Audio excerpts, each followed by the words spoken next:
Hello everybody around the world, welcome back to Dark Matter 1801.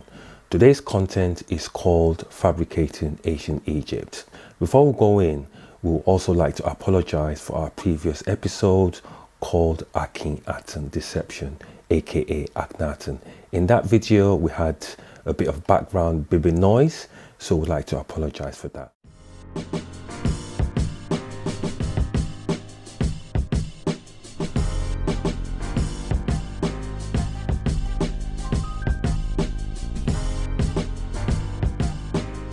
Also, we'd like our viewers to know that YouTube does shadow ban content creators like us. Now, shadow banning is a form of censorship where your content is hidden from public view. For example, we may have a tag which is attached to our video called Yoruba Pharaoh or Kemet. Now, if you type in Yoruba Pharaoh or Kemet into the YouTube search engine, you're basically not going to see it. So it's a form of silencing content creators like us. So it's very important for our viewers, once you watch the video, to share it with everybody in your contact, in your phone contact, and tell them to share it with everybody in their phone contact, because this way we bring awareness to the issue. Now, in this video is a serious level up from our previous episodes, Akin Aton Deception. We're going to start with fake statues.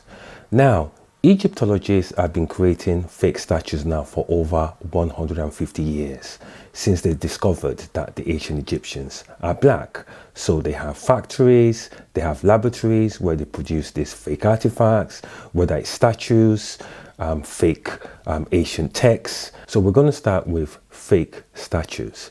Now, to my left hand side, you can see two statues. To the far left is supposed to be the statue of Rahotep. Now, Rahotep was supposed to be a priest, either in the late 3rd dynasty of Egypt or early 4th dynasty of Egypt.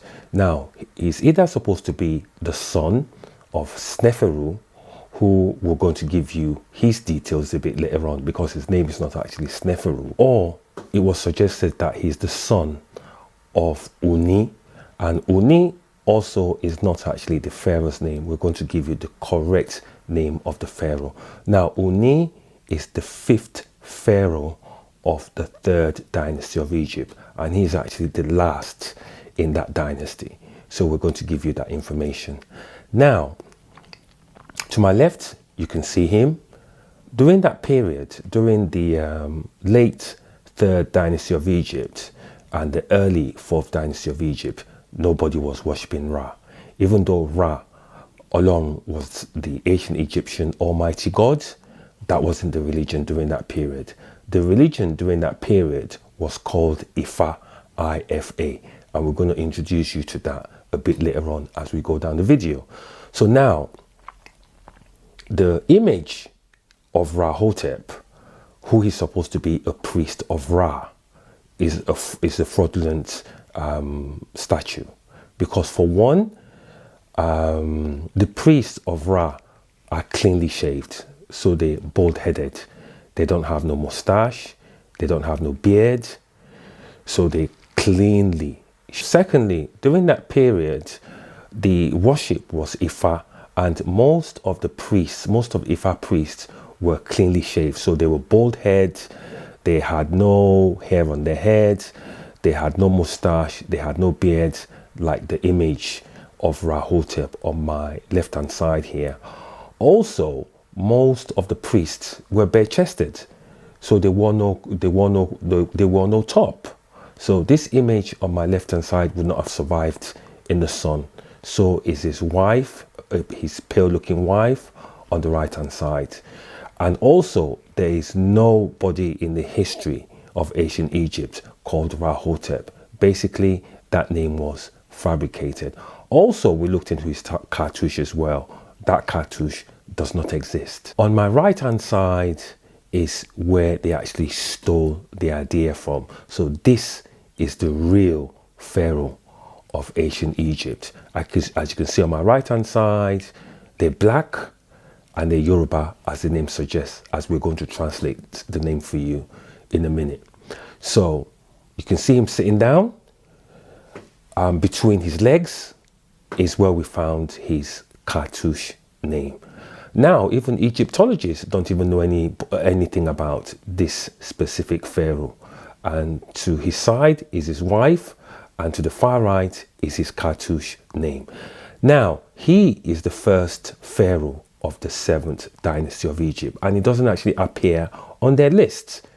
On the far right is his cartouche name. As you can see, in the middle, we have the Mi, which is like the comb sign, which was actually introduced by Meni, who is the first pharaoh of the 1st dynasty of Egypt. He was the one who introduced the comb-looking sign into the hieroglyphs. So you can see in the cartouche, we have the Mi, which is the comb sign, and then below Mi, we have Ni, which is the water sign. So his first name is Meni, as in the first pharaoh of the 1st dynasty of Egypt. And below the water sign, we have the Ka symbol, which means to count, to read, to reckon, etc. And above that, we have Ra. So his surname is Kara. So he's the first pharaoh of the 7th dynasty of Egypt. Meni means man. Kara basically means straightforward. Again, to my left-hand side, this is the same pharaoh with his wife. As you can see him again, he's black, he's Yoruba, as his name suggests. Now, what we want to do is, we want to give you some more deeper information or some more translation into what Ra and Ka means as we move forward towards the video. Now, Ra means sun in ancient Egyptian language. Ra also means to buy in ancient Egyptian language. Ra also means to creep. It's like you're creeping. Ra also means to hover like a bird. Ra also means rot. So can you see? So in ancient Egyptian language, you can have one word and it could mean 8 or 9 different meanings. It depends on how it sounds to whoever is listening to it. The same also as Ka. Ka means to count, to read, to reckon. Ka also means to pluck. It's almost as if you're plucking something from a tree. Ka also means to circle round, to move round in a circle. So can you see? So it's really important to understand that ancient Egyptian language depends on how it actually sounds. So here on my left-hand side, we have 2 cartouche. The 2 cartouche are basically the same. He is the 40th pharaoh in the Abydis King list, and we don't have an image of him, but we've got his cartouche name, and he is the father of the statue that we just showed you of the pharaoh sitting with his wife. Now you can see the cartouche. In the middle of the cartouche, there's kind of like a flag. The flag is looking to the left-hand side. That flag means Jere in ancient Egyptian language, which is spelled Jere. It means to gain or to deserve. Now, below the flag, we have Ka symbol, which is to read, to count, to reckon. And then above, we have Ra. So his first name is Jere, which means to gain, to reckon.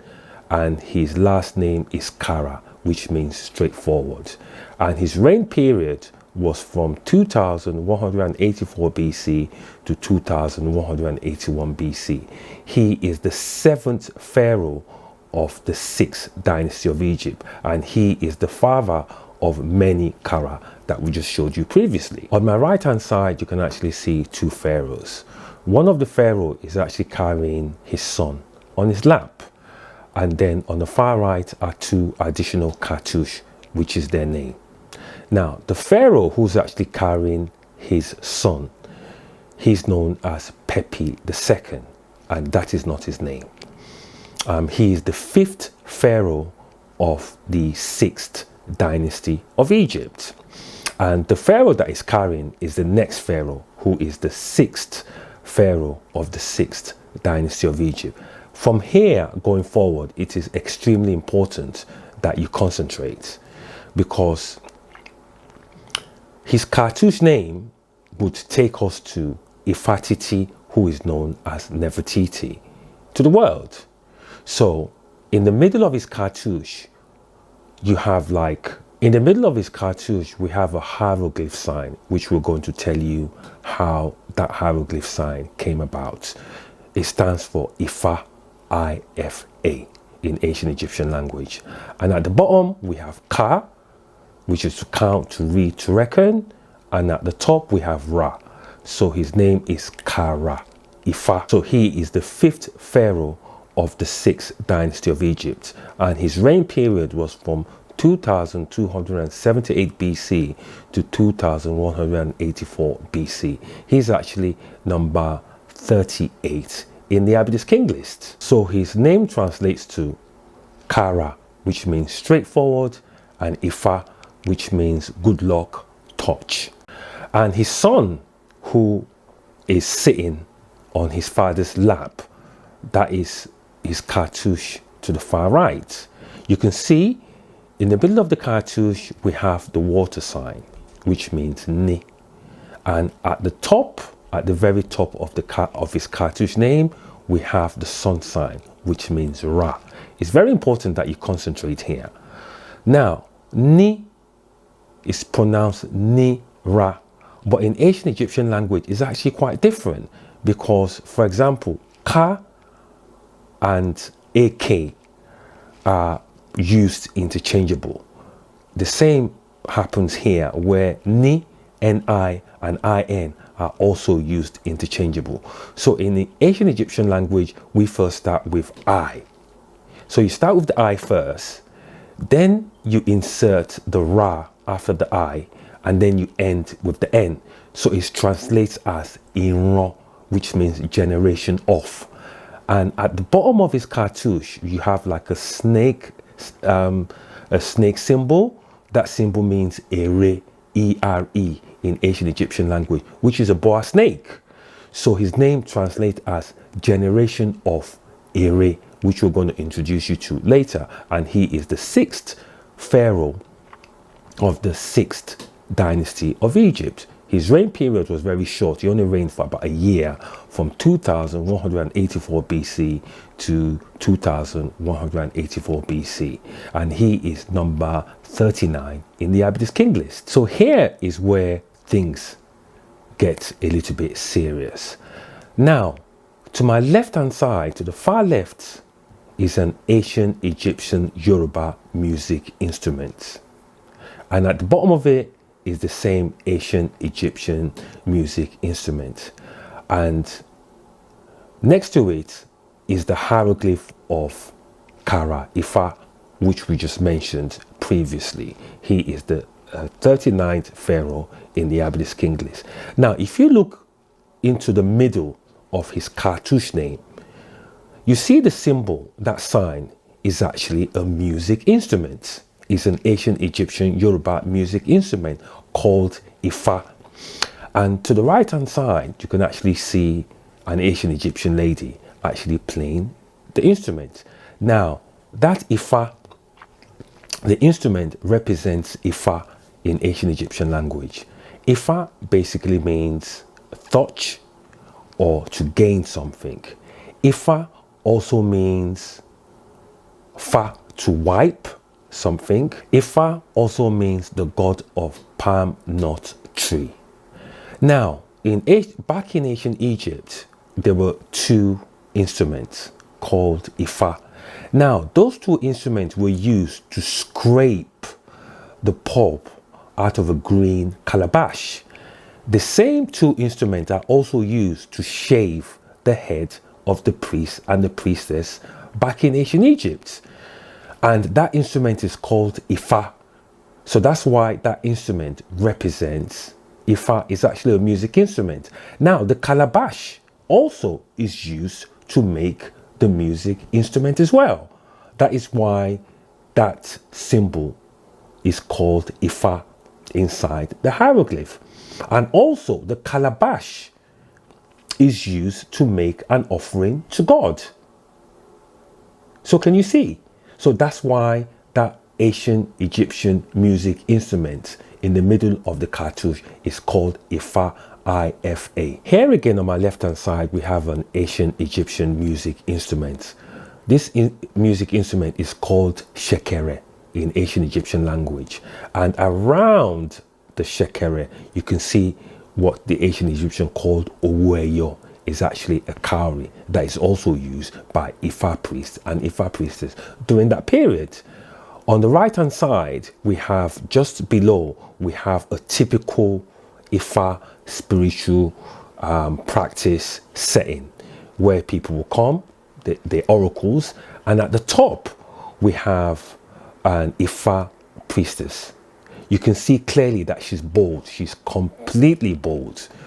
This is exactly how ancient Egyptians back then also represent themselves. So they're completely bald, no hair, no mustache, nothing, completely bald. And if you look to the forehead, she's actually got a feather. Now that feather represents Okun, O-K-U-N, which means strength, ability, power. It also means Okun, which could mean a rope, or Okun, which could mean a sea. And the first pharaoh of the first dynasty of Egypt, he was the first one to actually introduce feather. So that feather, looking to the left hand side, means Okun, O-K-U-N, which stands for strength, ability and power. Here to my left hand side we have 3 cartouche names. To the far left is the cartouche of aka Uni, who is the 5th pharaoh of the 3rd dynasty of Egypt. Now that is not his name. His name is not Uni. And on my right hand side is exactly how it looks like. He is the 5th pharaoh of the 3rd dynasty of Egypt, and he's the last pharaoh. And you can see him, he looks nothing like Rahotep. Absolutely nothing like Rahotep that we showed you, that we showed you the fake statue of him and his wife. So he looks nothing like him. He's not the father of Rahotep. So you can see in the middle of his cartouche name to the far left, you can see the ancient Egyptian music instrument, which represents Ifa. Now, this pharaoh was the one who actually introduced the Ifa spiritual religion into ancient Egypt at the time. This religion was actually introduced by him during the late 3rd dynasty of Egypt, because he was the first to use that symbol Ifa inside his cartouche name. So we have the Ka at the bottom, which means to count, to reckon, to read, etc. At the top we have Ra, so his first name is Kara, which means straightforward, and his other name is Ifa, which means good luck, god of palm, not tree, etc. And his reign period was from 2637 BC to 2613 BC. He is the 5th pharaoh of the 3rd dynasty of Egypt and last in that dynasty. Now, next to his cartouche is his son, who is supposed to be Sneferu. Now, Sneferu is not the first pharaoh of the 4th dynasty of Egypt, as we found. Now, if you look at his cartouche, you have a bird at the bottom of his cartouche name. That bird means Ku, Ku, from the dead Osiris, who is the 4th pharaoh of the 1st dynasty of Egypt, because Osiris used Oku, O-K-U, so the bird represents Ku. Now, Ku in ancient Egyptian language means die. Above Ku, there's an instrument that you can see, a long instrument that curves to the right hand side. That means Fu. So you're actually squeezing. The reason why they call that instrument Fu is because you're squeezing it to bend it. So Fu, Fu, means to squeeze in ancient Egyptian language. Fu also means to give. And then on the side of Fu, we have the Ifa symbol, which is the ancient Egyptian music instrument, which is used to represent Ifa, because that music instrument comes out of a calabash. It's made from a calabash. So Kufu is his first name and Ifa is his last name. So Kufu is actually the first pharaoh of the 4th dynasty of Egypt. And he appears in number 20 in the Abydos king list. So Kufu's name translates to, like we said, Ku means die, Fu means for or giving. So his name translates as die for or die giving. That's what Kufu means. And his surname is Ifa, which means good luck, touch, god of perm, knot tree, etc. And his reign period was from 2613 BC to 2589 BC. So he is the first pharaoh of the 4th dynasty of Egypt. Now, the cartouche next to Kufu, Ifa, is actually his son. Now, at the bottom of his cartouche name, you can also see a bird. That bird, just like his father, represents Ku, Ku, from the dead Osiris, from the 4th pharaoh of the 1st dynasty of Egypt. So you have Ku, and then above Ku you have Ra. So his first name is actually Kura. Kura in ancient Egyptian language means somebody who's stubborn, someone who's, strong and stubborn. That's what Kura means in ancient Egyptian language. And in the middle, there's a snake. That snake means Ere in ancient Egyptian language, which means a boa snake. So he is not actually Kufu, but his name is Kura Ere in ancient Egyptian language. And he is the son of Kufu, who is the first pharaoh of the 4th dynasty of Egypt. And to the right hand side, this is who actually introduced the Ifa ancient Egyptian spiritual religion. It was introduced by him in the late 3rd dynasty of Egypt. This is the pharaoh on my right hand side that actually introduced it, because he was the first to use the symbol Ifa inside his cartouche name. So that it's not just us singing the phrase that there's a lot of fake statues that Egyptologists have created. For example, we're going to show you a 45-second video which also states that Ifa Titi, known to the world as Nefertiti's bust, European bust, is actually fake. Just listen to what she's got to say. That we're very familiar with. But this particular piece was found in a German workshop. It had no cartouches bearing her name, and it was found in the early 1920s by German excavators. But it looks nothing like this version of Nefertiti, which was found on the walls of Tel Armana, which was actually the city of Akhenaten. But yet this one has been claimed to be Nefertiti, meaning the beautiful one has come, and is supposed to be the most beautiful woman who ever lived. When in actuality, if we look at Nefertiti, this was the portrait of Nefertiti. Then on the right hand side, this is Ifa Titi, known to the world as Nefertiti. She is the husband of Akin Aton, known to the world as Akhenaten, and the mother of Tutankhamun, Tutu Aten, who is known to the world as Tutankhamun, or Ramsey I, as we discovered. And we also discovered her cartouche name. So on the far left is two cartouche name. The very far left is the cartouche of Ifa Titi, known to the world as Nefertiti. And beside her cartouche is the cartouche of her husband, Akin Aton, known to the world as Akhenaten. And below that, you can actually see a catapult. And on the far right is Ifa Titi and her husband, Akin Aton, known to the world as Akhenaten. Now we're going to translate her cartouche name for you. We start first with, if you look to the bottom of her cartouche on the far left, we have the water sign, which means Ni, to exist. And just on the side, we have like the sun sign, but this is kind of like a small sun sign. So we're not going to start from there. We're going to start from the middle, just above Ni. You can see like a Y-shaped sign.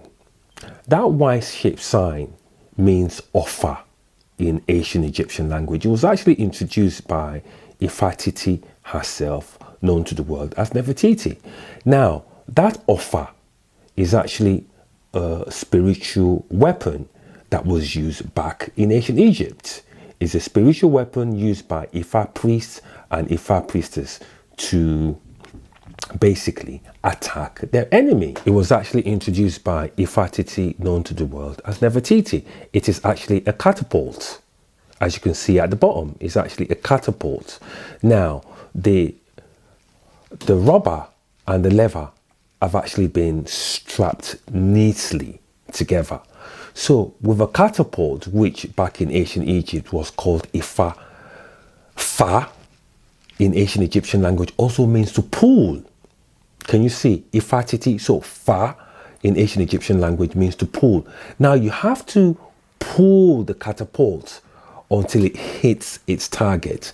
Now the word until, Fa Titi, that's where her name Titi actually comes from, which means until, because you have to pull the catapult before it actually hits its target. So her first name is actually Titi, T-I-T-I, which actually represents the catapult. Now, to the far left of her cartouche name, there is an ant. The ant represents Peru, which is P-E-R-U. Pe in ancient Egyptian language means complete, Ru means rise. And then you have the sun above, so Berura, which means perfect rising sun. And below that is Aton. So we have 3 lines, 1, 2, 3, which means Aton. Basically, Aton is a returning place. So like we said in our previous episodes, Aton has got nothing to do with Akhenaten inventing the concept of one god called Aten. All those were fabricated by Egyptologists. Now, we now need to go back to the bottom of the cartouche. So we have the water sign, which means Ni, and then we have the zero small sun sign. So that represents Nira, N-I-R-A. But in ancient Egyptian language, you don't pronounce it like that. You got to start with the I first, then you insert the Ra in, then you finish with the N. So it's I-R-A-N, which is pronounced as Iran. So that means Iran in ancient Egyptian language means generation of. And then at the top, you have the Ifa symbol, which is the ancient Egyptian music symbol, which represents Ifa. So what's Ifa Titi, known to the world as Nefertiti, is telling us that she comes from generation of Ifa. This is exactly what she's telling us. So even Ifa Titi, known to the world as Nefertiti, also comes from a line of generation of pharaohs, which goes back to the 3rd dynasty of Egypt, because the 5th pharaoh of the 3rd dynasty of Egypt is also known as Kara-Ifa. So what Ifa Titi is telling us, that she comes from that generation of pharaohs. So she also comes from a family of and line of Pharaoh herself. So her full name is Titi, which means until, Berura, which means perfect rising sun, Aton, which means returning place, and finally she used generation of Ifa. So she comes from a generation of Ifa, which is exactly what our hieroglyph says on the left hand side. Beside her cartouche name is her husband's cartouche name. As we mentioned in our previous episode, you got the hand. The hand represents Akin, which means A-K-I-N. That represents brave in ancient Egyptian language. Then you have the ant below the hand. That represents Peru, P-E-R-U, which means Be means complete, Ru means rise. And then above that, you have the sun, which means Ra. So Berura means perfect rising sun. And at the bottom, you have three lines, sorry. Those 3 lines represents Aten, which means a returning place. Like we said, it's got nothing whatsoever to do with religion. And at the bottom, you have the Ni, which is the water sign, and you have the small Ra. So that translates as Iran, generation of. And just above the water sign, you have like a curve shape hieroglyph sign that stands for Sheti. So Akhenaten, or Akhenaten, known to the world as Akhenaten, was actually the first pharaoh to use Sheti inside his cartouche name. Yeah, because his grandson, who is the 76th pharaoh in the Aberdeen's King list, is known as Sheti I. But Sheti I wasn't even the first to use the name Sheti. It was actually Akhenaten, known to the world as Akhenaten. He was the first to actually use Sheti inside his cartouche name, because the bottom, it shows that he's saying that he comes from a generation of Sheti, because that's what Iran means. Iran means generation of Sheti. And Sheti goes all the way back to the first dynasty of Egypt and even beyond.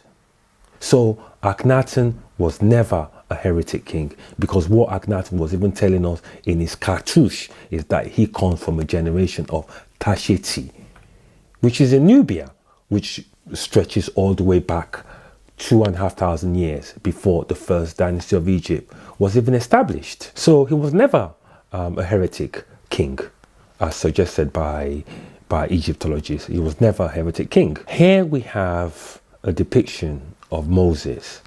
And like we said, the Moses story was fabricated, is a lie, and nothing of such ever happened in history.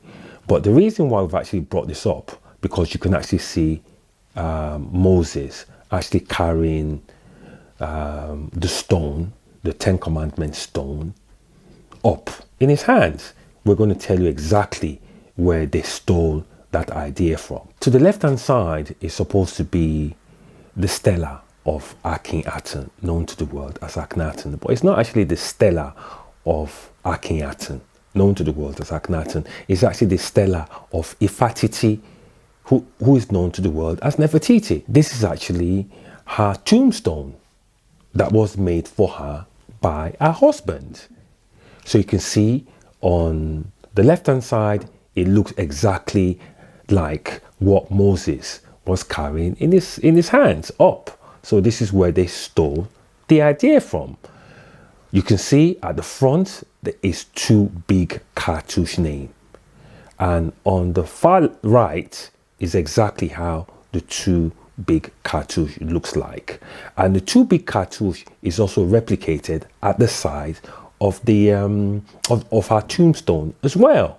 And at the bottom is her name. You can see 2 cartouche at the bottom is her name. Now, the far right cartouche, the 2 cartouche on the far right, if you look at the top of the far right, you can see the falcon. And above the falcon, you can also see the sun. So that's Olorun, basically. That's AKA Horus, the falcon god. So, and on the far left, on the left, just to where Horus is being depicted, she's got there's 2 little cartouche which represents Kura, and at the bottom you can also see Kura as well. So she's actually telling you in that cartouche, this is actually her tombstone, that she comes from a generation of Kura, which goes all the way back to the 5th pharaoh of the 3rd dynasty of Egypt. So there was no Aten, because the tombstone actually starts with Ra. You can see him, you can see the falcon, and you can see the sun above his head. That is Olorun, aka Horus, in front. So she starts with him first. So they were never a heretic king or worshipping Aten or things like that. And again, to my left hand side is the tombstone of Ifa Titi, known to the world as Nefertiti. Below is her cartouche name, and we've actually put another cartouche just next to the tombstone, so you can compare and contrast that both are exactly the same. So her full name, like we suggested previously, is Titi Kura Aton Iran Ifa. That is her full name. So it's got nothing to do with the most beautiful woman in the world or something of that nature. Absolutely nothing to do with that. And on the right hand side, this is exactly how she looks like. So she died at the age of 58 and she was buried by her husband.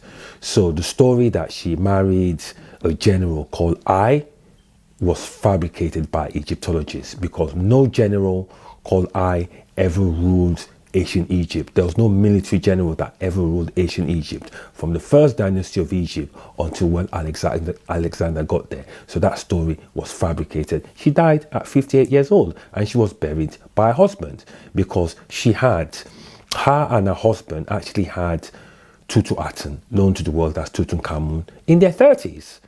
They had them they had Akhenaten in their 30s. Ifa Titi, known to the world as Nefertiti, she was about 35 years old when she had the Akhenaten, known to the world as Tutankhamun, and her husband was only 2 years older than her. So they were in their mid to late 30s when they had children. Also, we're very lucky to actually find Akhenaten's cartouche name, which we're going to show you now. On my right hand side is actually Akhenaten, known to the world as Akhenaten. This is a depiction of him. Normally in ancient Egypt, sometimes artists will use a real lifelike of the pharaoh, and then sometimes they have a standard template that they will use, because normally it's the pharaoh's cartouche name that really matters. So this is a depiction of Akhenaten, known to the world as Akhenaten. You can see him, he's actually holding kind of like a stick. If you look at the stick, at the beginning of the stick, you can actually see Olorun, aka Horus, depicted as a falcon. And above him is Ra. You can actually see him holding the stick. And on top of the stick is a calabash. So he's using that calabash to make an offering to Olorun, who is Horus. Above, we have two cartouche names. To the left hand side, you can actually see clearly that this is the cartouche of Akhenaten, known to the world as Akhenaten, because you have the hand sign holding the key, which stands for Akin, A-K-I-N, which means brave in ancient Egyptian language. You have the ant, which stands for Beru. Then you have the sun sign, which stands for Ra. So Beru Ra means perfect rising sun. You have the three lines, which stands for Aten, which is a returning place. Then you have the water sign, which stands for Ni, the water sign Ni, and the sun sign, that means Iran, that means generation of. And in the middle, just above the water sign, you have Sheti. So he's telling us that he comes from a generation of Taseti in Nubia. And then his next cartouche name is Meni Okun, who also is the first pharaoh of the first dynasty of Egypt. Can you see? Because you have the comb sign. This is the second cartouche name I want you to concentrate on. So you have the comb sign, which means me, M-E.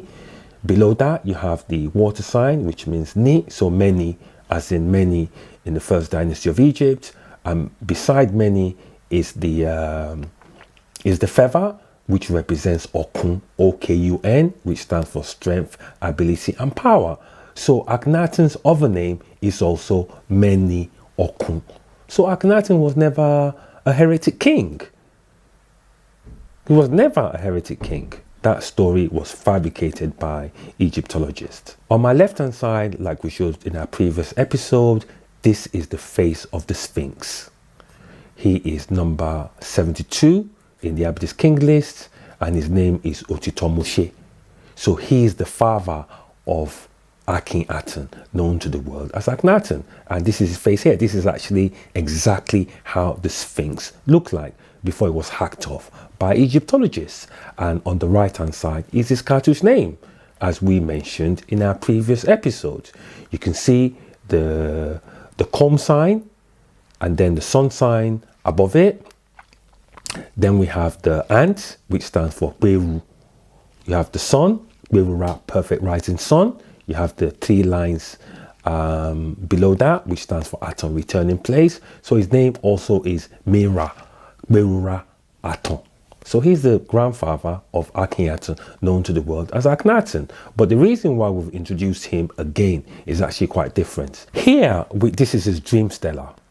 Now, in the middle of his dream stela, between the Sphinx, you can actually see his hieroglyph, you can actually see his cartouche name there. So you got the sun sign, you got the me sign, you got the ant, and then you got the 3 lines. But the reason why we've actually introduced this is because on the right hand side, this is also Otitomoshe making an offering to Olorun using a calabash. But you can see that on the right hand side is just a depiction. It's almost like a standard template. So that's why I actually introduced this dream stela, because ancient Egyptian artists also use a standard template to represent a pharaoh that may not necessarily look like the pharaoh, because what really matters is the pharaoh's name. That is the key issue here. Here again is the cartouche name of Otitomoshe, whose face is that on the Sphinx. And on the right hand side, you can see him. That is him. He's black. He's Yoruba Asian king.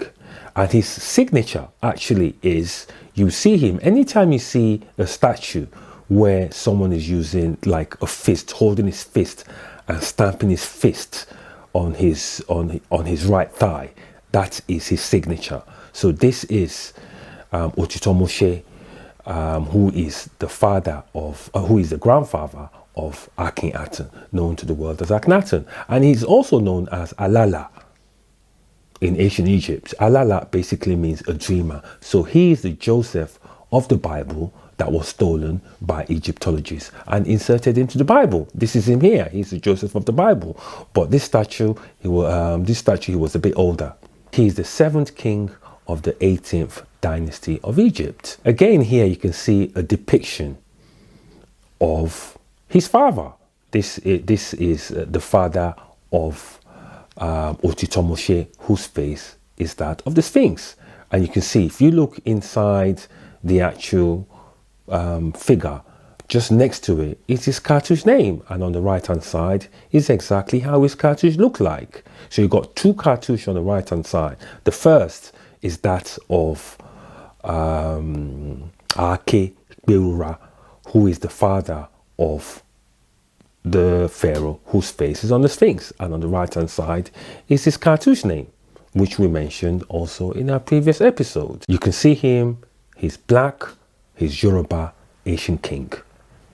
In the middle of his cartouche, you can see the axe, which stands for Ake, and then you got the ant, and then you got the sun, which stands for Berura. And then you got the 3 lines, which stands for Aten. And again, this is a depiction on the walls of Egypt of Otitomoshe's father, known as Ake Berura. And you can see him actually holding his axe. You can see him. He is number 71 in the Abydos King lists. And on the right is exactly how his cartouche looks like. And on the left is a depiction of him. And just above is his cartouche name. He is the father of whose face is that of the Sphinx, known as Ake Berura Aton. It's here for everybody to see. So he's Yoruba, ancient Yoruba pharaoh, or ancient Yoruba king. You can see in the walls of Egypt, this is actually in Akin Aton's temple. You can see him to the left hand side. His face has been rubbed off on the wall, And if you look to the right hand side, you can also see that Egyptologists, they've erased his cartouche name, because typically sometimes pharaohs, they have 3 or 4 or 5 different names. So you can see there on the right hand side, they've erased his cartouche name, and behind him is actually his son called Akhenaten, aka Tutankhamun, or Ramsey I. And you can see him paying a homage to Ra, Olorun, who is the ancient Egyptian one god. So the fact that there's a hand, coming out of the sun has got nothing whatsoever to do with a religion called Aten. Here again is a depiction on the walls of Egypt of Akhenaten, his son, and his grandson. This is exactly how the depiction should have looked like, exactly. Now we have the first is Akhenaten. Behind him is Akhenaten, known to the world as Tutankhamun or Ramsey I. And behind Akhenaten is his son Seti I. You can see quite clearly that 3 of them are bare-chested. They've got no clothes on. So this indicates that all 3 of them are male. They are male. They're male figure because they've got no top on, like most pharaohs normally do back then. If they were female, they would have had a top actually covering their top half of their body. So you can see quite clearly that 3 of them are male. So we have Akhenaten, known to the world as Akhenaten. We have Akhenaten, known to the world as Tutankhamun. And then we have Seti, 3 of them in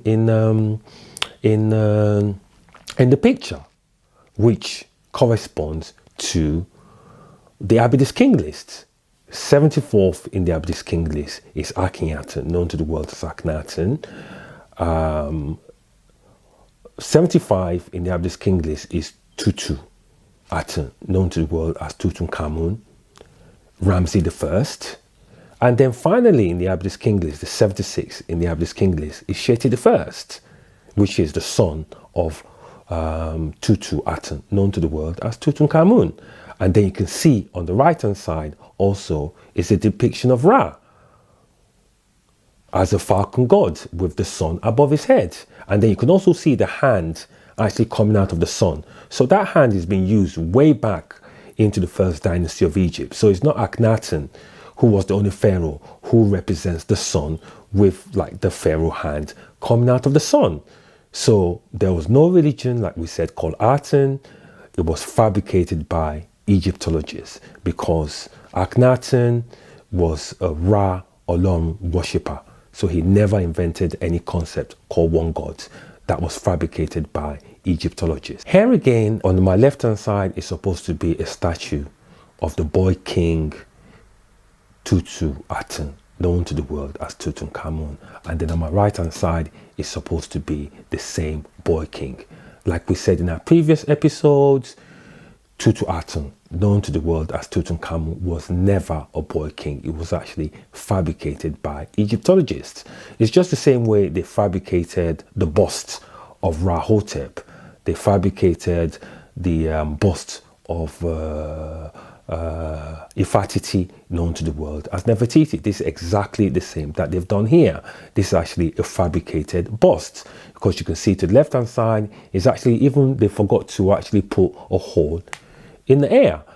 And then on the far right, Aten does not have a skull looking like that. So this is where the concept of alien, this is where the alien concept actually stems from, because they were using this skull to show that the ancient Egyptians are some kind of alien, which that's not the case. And then on the left hand side, you can actually see this is how a typical ancient Egyptian would have looked like. So back then, children from when they were born till when they were about 11 to 14 years old, they wore no clothes. They were naked. They didn't even cover their private parts. We're talking about ancient Egyptian kids here. So they wore no clothes. They never even covered their private parts. And that goes for female as well. Both male and female back in ancient Egypt ran everywhere naked. And that even goes for Pharaoh's children too. So this figure to my right hand side would not have survived, because ancient Egyptian kids ran around Egypt bare naked. They didn't start covering up their private parts till they were about 12 to 14 years old. So this bust is fake. Again, to my left hand side, this is an image, a pale image of supposedly Tutu Aten, known to the world as Tutankhamun. He's not Tutankhamun, because like we said, most pharaohs were bare-chested. And if this kind of image has gone out in the sun year after year, his skin would have roasted. So this pale looking boy here is not Tutu Aten, known to the world as Tutankhamun. Like we said, his skin would have roasted in that sun, because ancient Egyptian kids ran around naked. They wore no clothes, both male and female, till about when they were 12 to 14 years old. This is when they started covering their private parts. And then on the right hand side is exactly how Tutu Aten, known to the world as Tutankhamun, looks like. And like we said, ancient Egyptians are bare-chested, so they wore no top. All they used to do was just cover their private parts. And you can see there, because of the sun, he looks jet black. This is exactly how he looks like. And this statue was actually made for him when he got on the throne. He actually got on the throne at the age of 28, because his mom died when he was, his mom died at the age of 58, and Akhenaten, known to the world as Akhenaten, died 5 years later. After Akhenaten died, that's when Tutu Aten, known to the world as Tutankhamun, took the throne. So he took the throne at the age of 28 years old. So he was never a boy king. The story of the boy king was fabricated by Egyptologists. Again, like we mentioned in a previous episode called Akin Aton Deception, you can see on the left hand side, there's actually two cartouche. On the far left is the cartouche he used to use before he became a king, which has Kura Aton in it. And at the bottom, you can actually see like a calabash almost facing upwards. That means Mimo, I know. So Tutu Aten, known to the world as Tutankhamun, other name was also Mimo, M-I-M-U, I know. That's what his cartouche reached. And he actually got that name from his grandfather, because his grandfather also took the name Mimo, M-I-M-U as well. And then the cartouche next to it is the cartouche that he used when he became king, which has in the middle of it, you have the Black Panther sign, which stands for Moshe, which means thank you, which he got from the first pharaoh of the 18th dynasty of Egypt. Then you have two cups. They're actually calabash facing down, called Tutu. And the reason why the calabash were called Tutu was because back in ancient Egypt, calabash was also used to cool food. And above the Black Panther is the Me sign, which was introduced by many, which means M-E. And above Me is Ra. So his first name is Mira, and his other name is Moshe, which represents the Black Panther, which means thank you. So Mira means I bought it, Moshe means thank you.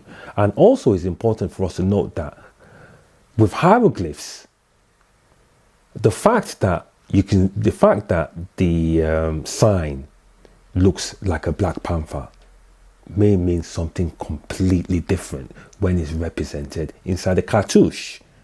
Can you see? So even though it's a sign of a Black Panther, it represents Moshe in ancient Egyptian language. And on the right hand side, this is him. He's black, he's Yoruba, ancient king. And he is number 75 in the Abydis King list. He's actually who they refer to as Ramsey I. And this here on my left hand side is Tutu Aten, known to the world as Tutankhamun. This is his son here, who is the last pharaoh in the Abydis King list, number 76 in the Abydis King list. He's known as Seti I. On the right hand side is his cartouche name. So we have the comb sign, which means me. Don't forget, from the first pharaoh of the first dynasty of Egypt. So me, M-E, and above his cartouche name we have the sun sign, which stands for Ra. So his first name is Mira, M-E-R-A, which means I bought it. That is Seti I's first name. Now, in the middle of the cartouche, you have like a symbol of Isin, who is known as Isis. But when it's used inside a cartouche, it's got a completely different meaning. So that symbol in the middle of the cartouche does not mean a female pharaoh. Nor does it mean Ma'at, neither, because the word Ma'at actually comes from Eni. So in ancient Egyptian language, Eni, E-N-I, means a person. Then Eni, E-N-I in ancient Egyptian language also means number one. Then Eni, can you see how it sounds? Now means mat. So, and then they translated it to mat. But that figure inside in the middle of the cartouche has got nothing to do with Ma'at, because Ma'at does not exist in ancient Egypt. So that figure means Are, A-R-E. Now, Are is a standalone symbol, but it's used in conjunction with Ra, which is at the top. So Are, A-R-E in ancient Egyptian language means a principal or an elderly person or a chief. That's what Are means. But you have to use it together with Ra. But it's not pronounced Arera. You don't pronounce it like that. So what you do is you start with the A first in ancient Egyptian language. Then you put the Ra after A. Then it ends with R-E. So it becomes Arare, which means one's self. So his name is Mira, which means I bought it.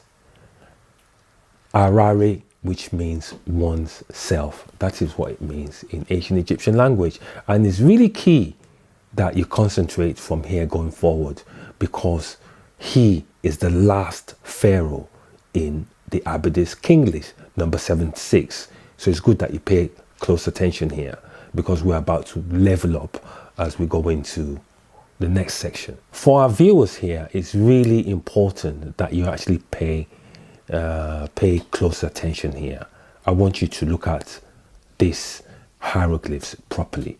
Now, this is the Abydis King list that contains the first 76 pharaoh that ruled Egypt. You can see it starts from number 1, who is Meni Okun. He is the first pharaoh of the first dynasty of Egypt, and it ends with Seti I, whose cartouche name reads Mira Arare. So he's number 76 in the Abydis King list. And if you just look above the first pharaoh of the first dynasty of Egypt, you can actually see the eye of Olorun, or so-called the eye of Ra, which actually starts with the Abydis King list. So it's clear. So look at it very well. This is the Abydis King list, and this are cartouches. So I want you to pay very, very close attention. Now, how did we move from this to this? Here we have a papyrus, which was supposed to have been compiled by Seti I's son. So don't forget, Seti I was the last in the Abydis King list. So this papyrus is called the Turin Kings, which was supposed to be compiled by Ramsey II, whose father is Seti I.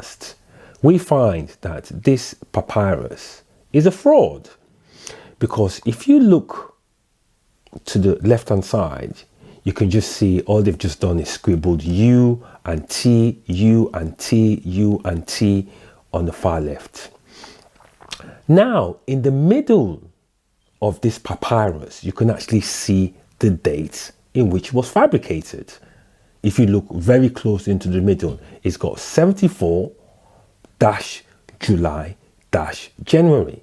So it was actually fabricated on the 1st of July, 1874. And below that, you can actually see 69, 69, 69, 69.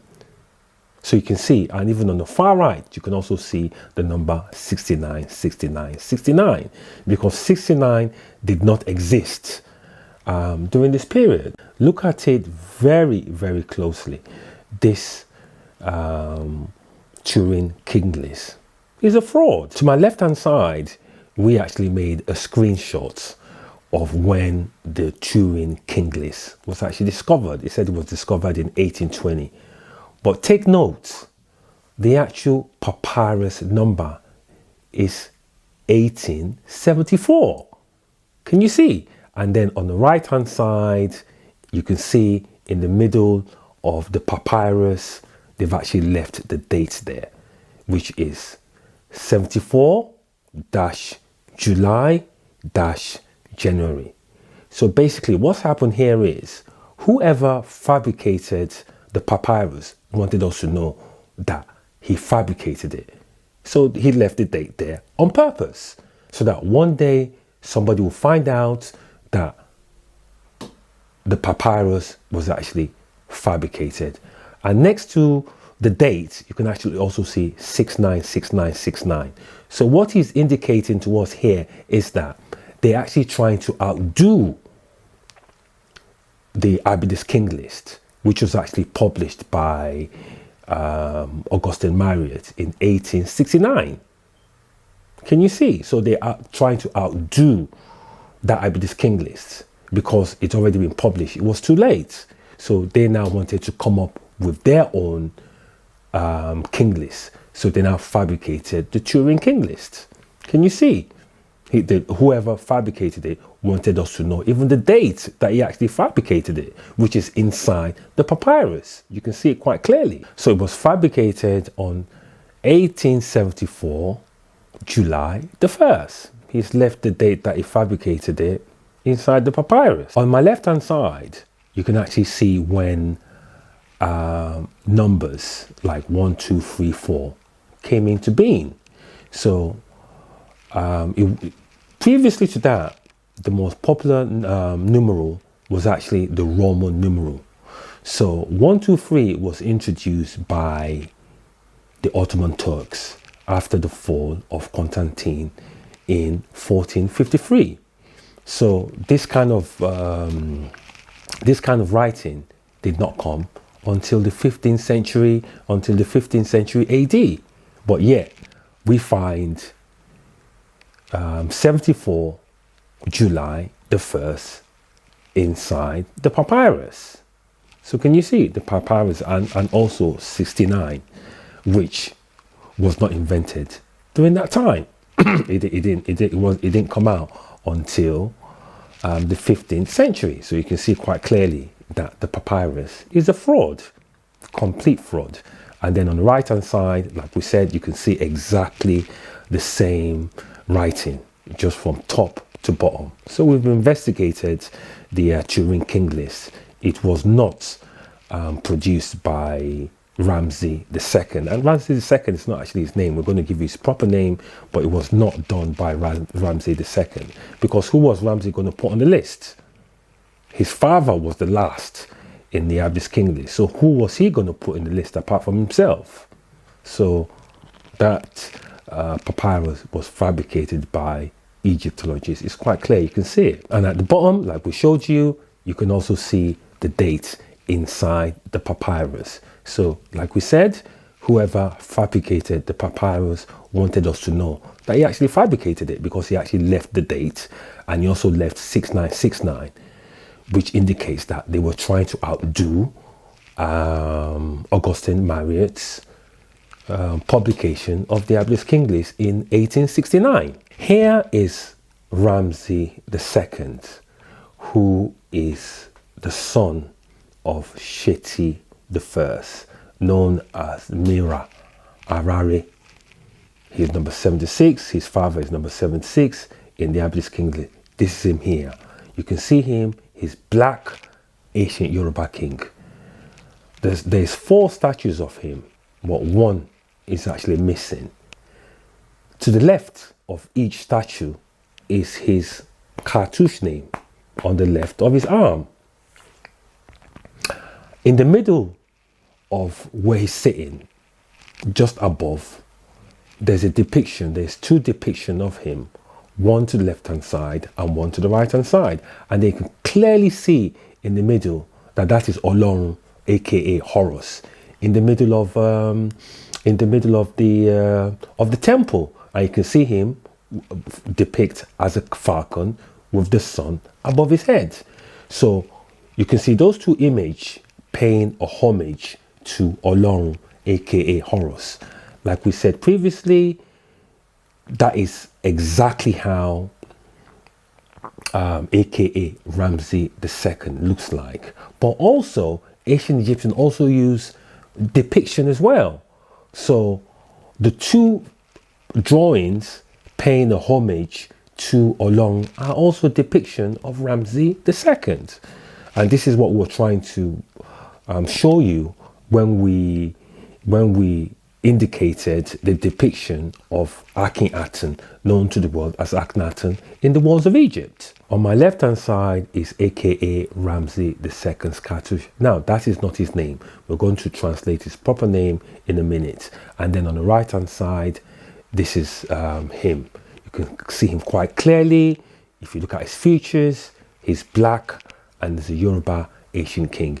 He is the 3rd pharaoh of the 19th dynasty of Egypt, and his father is the last in the Ablis King list. So if his father is the last in the Ablis King list, who would he put in his own king list apart from himself? So he did not write that papyrus. It was actually fabricated by Egyptologists. He did not. That Turin King list does not belong to him. If any king list came out after Auguste Maria published the Ablis King list, believe you me, Egyptologists would have destroyed it. So we're going to translate the cartouche of aka Ramsey II for you. So we start with the kind of like the jackal sign, which is looking to the left hand side. So the jackal sign really stands for Anubi. So Anubi is the 6th pharaoh of the 1st dynasty of Egypt. He's actually the 1st son of Olorun, who is the 5th pharaoh of the 1st dynasty of Egypt. Now, they really respected Anubi a lot in the 18th, 19th and 20th dynasty of Egypt. So that symbol represents Anu, A-N-U, which means merciful. Then we have next to Anu, we have the figure, the Isin, known as Isis figure. Remember we told you that the fact that Isin, you know, that figure inside the cartouche has got nothing to do with Isis or Isin or a female pharaoh, or it means Ma'at. It's got nothing to do with Ma'at. We already told you. It means Are, A-R-E, and is used in conjunction with Ra. So you start first with A, then you insert the Ra after it, then it ends with R-E. So it becomes Arare, which means oneself. Then at the bottom we have the Ni, which is Ni, and just above the Ni we have the small Ra, so that translates as Iran, generation of. And just above Ni we have another hieroglyph sign, which means Sheti. So his name is Anu Arare Iran, generation of Sheti. So he himself is telling you that he comes from generation of Sheti, which goes back to the first dynasty of Egypt and beyond. And that's his name. And he's the third pharaoh of the 19th dynasty of Egypt. And on the right hand side, that's exactly how he looks like. So his name is not actually Ramsey II. That is exactly what his cartouche name reads. So he reigned from 1279 BC to 1213 BC. He is the third pharaoh of the 19th dynasty. So you can see that it was Egyptologists who invented dynasties because they wanted to put some false pharaohs into those dynasties. And to my left hand side, you can see there's a pharaoh who's actually holding like a model of the Sphinx. And you can actually, if you investigate, you can actually look at the hand. You can see his hand. The hand is the same as the hand that was coming out of Akhenaten's son in his temple in Amarna during those times, known as Akhenaten Temple. So you can see this is another pharaoh from the 20th dynasty of Egypt. Egyptologists don't know their names. So really, the entire 20th dynasty of Egypt are just called Ramsey III, Ramsey IV, Ramsey V, Ramsey VI, etc. because they don't know how to actually translate their name in ancient Egyptian language. You can see on the far left, that's his cartouche. And on the right, above, you can also see that Arabs have hacked off his nose. So they were now remodeling his nose. That is what they've done with a lot of statues in Egypt. And at the bottom is his cartouche name. You can see it starts with Anu, who's looking to the left hand side. Anu means a merciful person in his cartouche name. Next to Anu is the depiction of Isi, known as Isis. But when it's represented inside the cartouche, it means something completely different. That image does not mean Ma'at, like we mentioned previously. It means Are, which is A-R-E. And Are stands for chief, someone who's a chief, an elderly person, a principal. And is used in conjunction with Ra. So it means Arare, which means oneself. And at the bottom of his cartouche, you can see the Mi, which was first used by many, and then you can see the water sign. So his name as well is Meni, and to the side you can see the feather, which represents Okun, which is strength, ability, and power. So, and he is the second pharaoh of the 20th dynasty of Egypt. So his full name is Anu, which means merciful. Arare, which means oneself. Meni, which means a man. And Okun, which means strength, ability, and power. And that hieroglyph sign, that cartouche name, goes all the way back to the first pharaoh of the first dynasty of Egypt. So you can see he's black, he's Yoruba, as his name actually suggests. And he is the so-called Ramsey III. Even the name Ramsey is actually a mispronunciation. It should be Ra Moshe, because they come from a family of Moshe, M-O-S-E. And you can see his reign period was from 1186 BC to 1155 BC. So he's the second pharaoh of the 20th dynasty, aka Ramsey III. Here again on the left hand side, we have a statue of him. His face has been hacked out. This statue is actually currently in the Rockefeller Museum in Jerusalem. And then on the right hand side is his sarcophagus. If you investigate his sarcophagus, you will see his cartouche name there also. And again, this is his cartouche name in his complex. You can see quite clearly on the left hand side we have Anu, who's looking to the left hand side, A-N-U, which stands for merciful. Next to Anu on the right, you can see the image of Isi, known as Isis, but it represents something completely different when it's used inside the cartouche, which represents Are, A-R-E, which means a principal, a chief, or an elderly person, but is used in conjunction with Ra. So that stands for Arare, because you start with the A first, then you put the Ra after, then it ends with R-E. So it's Arare, which means oneself.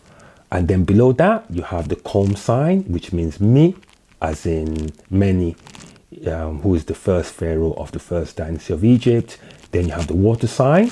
Many basically means a man. And by the side, you have the bird feather, which represents Okun, O-K-U-N, which stands for strength, ability, power. Or it could mean Okun, which stands for rope. Or it can also mean Okun, which stands for sea. Because like we said, the ancient Egyptian language is based on sound. Again, to my left hand side is a depiction of aka Ramsey IX, because again, they don't know what his name is, so they've called him Ramsey IX or Ramsey the Ninth. Because basically the whole of the 20th dynasty are just called Ramsey III, Ramsey IV, etc. But that is not their names. You can see his cartouche at the top, and on the right hand side you can also see like a spider. This is in his tomb. So there's a spider which represents Biru, and the sun above the spider, which means Ra. So he's telling you that he also comes from generation of Biru, which means perfect rising sun. And then on the left hand side is this cartouche. So you can see the Ka. So you can see the Ka and you can see the Ra. So Kara, which means straightforward. You can also see three lines, which represents Aton. So Kara, Aton. Then you can see the water sign, which stands for Ni. And then you got the Ra, which means Iran, I-R-A-N.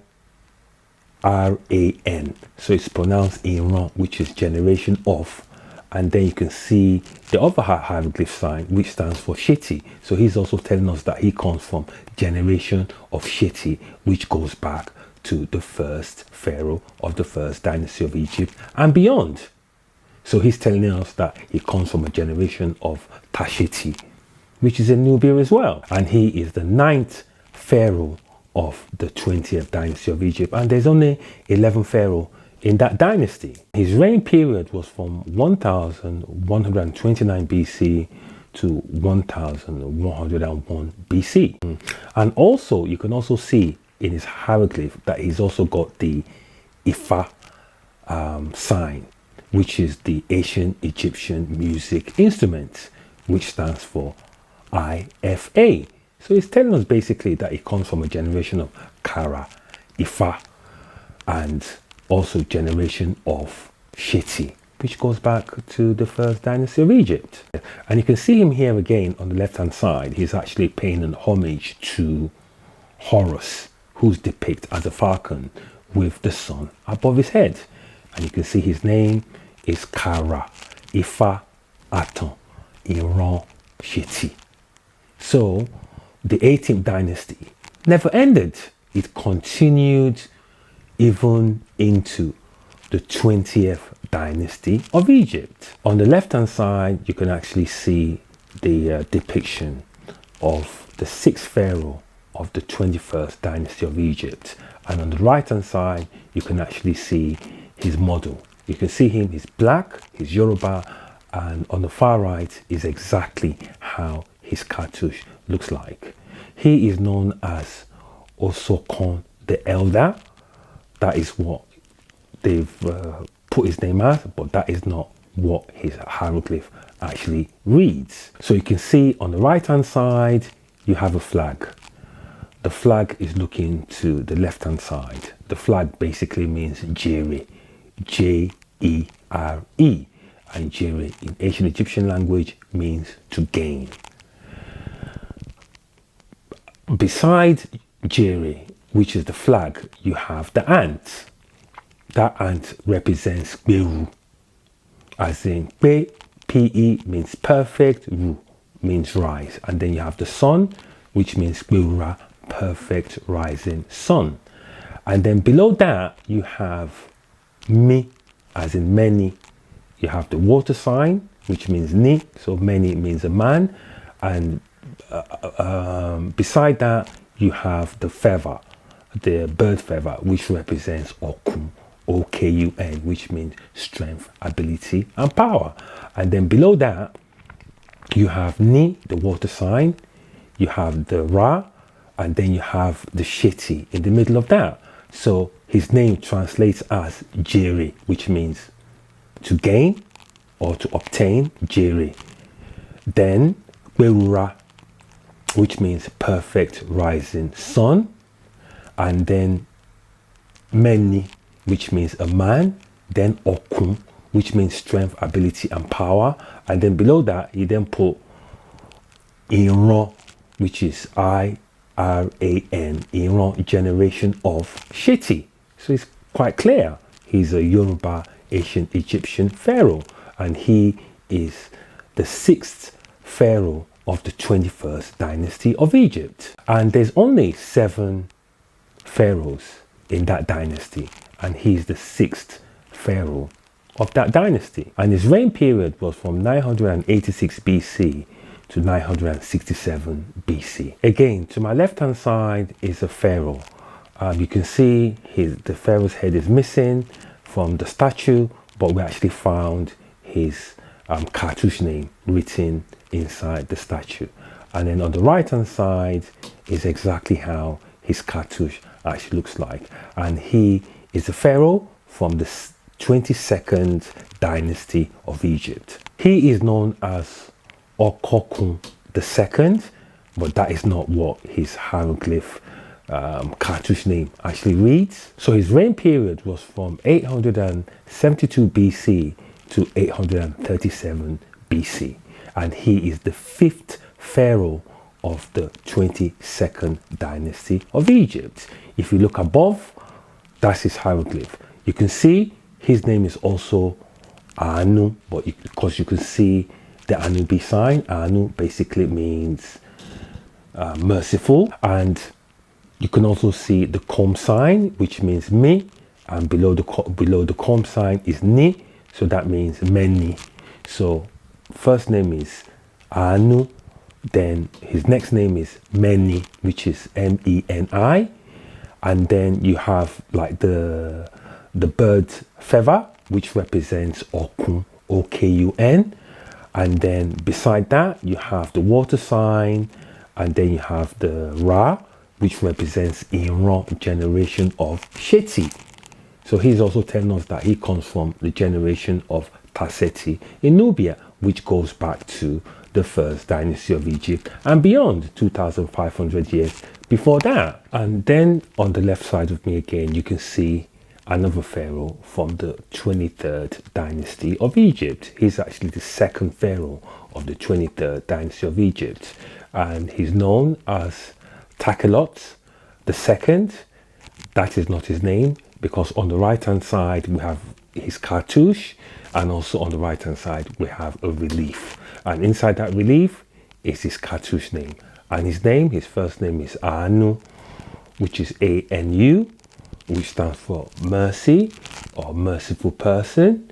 And then and also his name is Berura, which is perfect rising sun. And also he bears the name Iran Sheti, which means generation of Sheti. So you can see that the 19th dynasty, the 18th and the 19th dynasty continues even into the 23rd dynasty of Egypt. And his reign period was from 840 BC to 815 BC. And also again, to my left hand side, you can actually see 2 statues of Pharaoh Ini, who is also an ancient Yoruba king. He is the 10th pharaoh of the 23rd dynasty of Egypt, and his reign period was from 720 to 715 BC, and he's the 10th pharaoh of the 23rd dynasty of Egypt. On the right hand side, they've actually put a different relief. That is not actually his relief. That relief is of aka Thutmose the third, and you can see his hieroglyph next to his relief. So his name is Berura, and you can see his cartouche on the right hand side and his name is Berura. So that's what his cartouche actually means. So his cartouche name and the relief is for a different pharaoh completely, who is Thutmose the third and the fifth pharaoh of the 18th dynasty of Egypt. 24th dynasty of Egypt really is a fabrication because there's only two pharaohs in that dynasty, and those two pharaohs only reigned together for 10 years. So they're supposed to be from Libya, but again, it was fabricated. Like we told you, the ancient Egyptians did not have any dynasty. So it was from one pharaoh to the next pharaoh to the next pharaoh. So the dynasties, first, second, third, fourth dynasties, was actually invented by Egyptologists. And to my left hand side is the third pharaoh of the 25th dynasty of Egypt. He is known as Shabaka, but that is not actually his name, because on the right hand side there's a relief and you can see his cartouche name on the right hand side. He also bears the name Kara, Ifa, because you can see at the bottom you have the Ka, and at the top you have Ra, Kara, which means straightforward, and in the middle you have Ifa, which is the ancient Egyptian Yoruba music instrument, which is used to represent Ifa, Ifa, and he's the third pharaoh of the 25th dynasty of Egypt, and his reign period was from 705 BC to 690 BC, and there's only 5 pharaohs in the 25th dynasty of Egypt. So you can see that the dynasty basically continued. So the story that the 25th dynasty came to Egypt to invade was actually fabricated by Egyptologists. It was actually a continuous rule from the first dynasty right through to when Alexander actually stepped foot on Egypt. To my left hand side again is the 5th pharaoh of the 25th dynasty of Egypt, and on the right hand side is his cartouche. You can see he's known as Tantameni, aka Tantameni, and that is not what his cartouche reads. You can see on the right hand side his cartouche reads Meni, as in the first pharaoh of the first dynasty of Egypt, and he's also got the name Okun, O-K-U-N, which is the bird, you know, the bird feather sign, which is looking to the left hand side.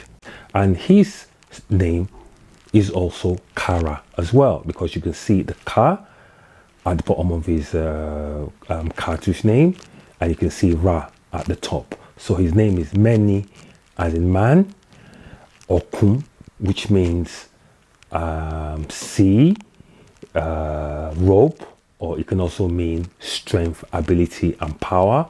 And Kara basically means straightforward. And he reigned from 664 BC to 656 BC. And he is the 5th pharaoh of the 25th dynasty of Egypt. And also on the side of me, this is another pharaoh from the 26th dynasty of Egypt. On the right is his relief, and inside that relief is his cartouche name. His cartouche name reads Kara, Iran, Ifa.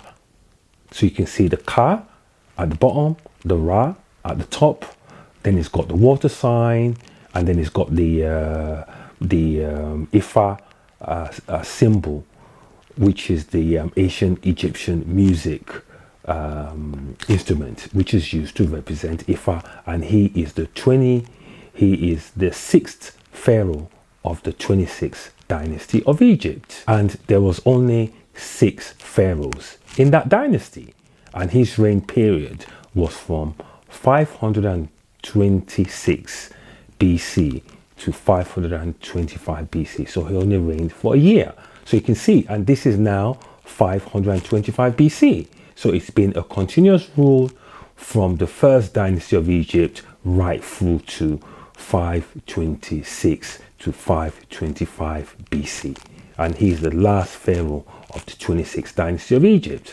And like his name suggests, he's black. You can see him you can see his bust to my left hand side, and his name suggests that he's Yoruba as well. And this is in 526 BC. Even when we go to the 30th dynasty of Egypt, which was from 380 BC to 343 BC, the hieroglyphs and the ancient Egyptian language did not change.